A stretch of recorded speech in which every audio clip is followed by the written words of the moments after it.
नाशिकमध्ये सह्याद्री हॉस्पिटल येथे 11 वर्षाचा हितेश सोनवणे हा मुलगा उपचार घेत होता। त्याच्या सलाईनमध्ये अक्षरशः अळई दिसून आली। या प्रकरणाची सखोल चौकशी व्हावी याकरता नाशिकमध्येचे आमदार देवयानी फरांदे यांनी विधानसभेच्या सभागृहात आज लक्ष वेधून आणले। अतिशय गंभीर आणि महत्त्वाचा मुद्दा आहे अध्यक्ष महोदय। नाशिकमधल्या एका सह्याद्री हॉस्पिटलमध्ये एका लहान मुलाला सलाईन मधून अळी दिसली, अळी सापडली। त्याला सलाईन जे लावण्यात आलं होतं त्याच्यामध्ये अळी सापडली।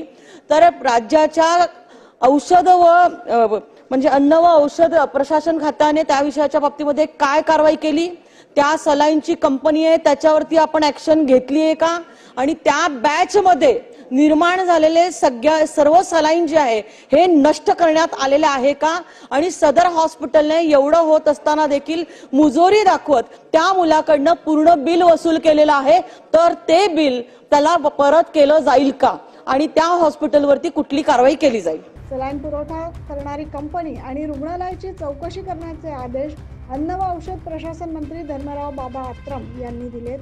आपण जे सांगून राहिले की हॉस्पिटलमध्ये जे अळी सापडली आपल्या सलाईनमध्ये, ते हॉस्पिटलचं नाव आपण सांगितलेलं आहे। त्या दृष्टिकोनातून मी ताबडतोब त्याच्या आमच्या अधिकाऱ्यांना सांगून ते ताबडतोब इन्क्वायरी करायला लावून त्यांच्यावर कारवाई करण्याकरता 15 जून रोजी नाशिकच्या द्वारका परिसरात असलेले सह्याद्री हॉस्पिटल या ठिकाणी 11 वर्षाचा हितेश सोनवणे हा व्हायरल आजार झाल्यामुळे उपचार घेत होता। त्याला लावलेल्या पॉलिमिट कंपनीच्या सलाईनमध्ये चक्क एक अळी आढळली।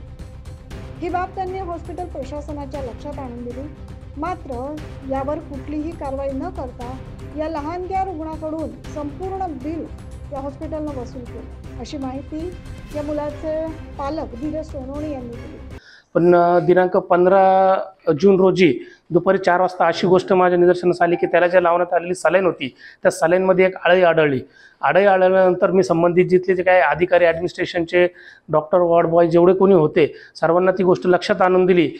लक्षात आणून दिल्यानंतर सुद्धा मी त्यांना एकच विनंती केली की ही जी सलाईन पुरवणारी कंपनी आहे या कंपनीला तुम्ही मेल करा व मेल करून त्याची प्रत मला द्यावी व संबंधित अधिकारी पुरवठादार जो कोणी असेल त्याच्यावर कारवाई करावी।